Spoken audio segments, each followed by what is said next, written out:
السلام عليكم ورحمة الله وبركاته. يا أهلا بيكم على مطبخ الكحنين والجمال المفلسين. سيد أفندي المفلس دائما والمسكين. النهاردة هنعمل جزر بالجمبري. أيوة، جزر بخلط الجمبري.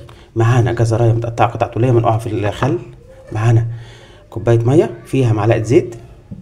معانا الخلطة السرية بتاعتنا 4 معالق دقيق، معلقتين نشا، كركم، 7 بهارات، فلفل أسمر، بابريكا، ملح.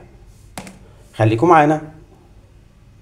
جبنا الخلطة بتاعتنا وحطينا عليها كوباية المية حبة صغيرين ونقلبهم.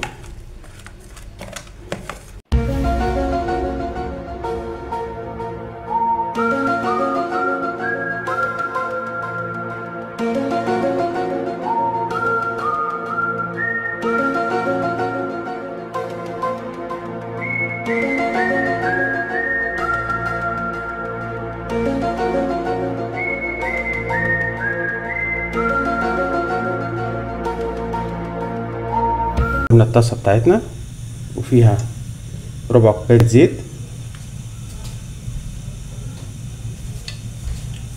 وابتدت تقدحوا وهننزل بالجزر بتاعنا اهو.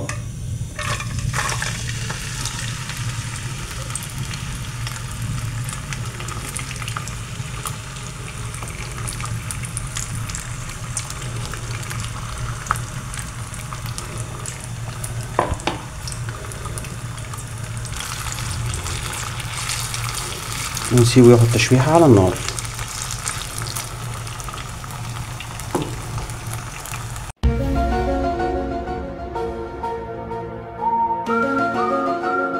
واخيرا استوت زي ما انتم شايفين.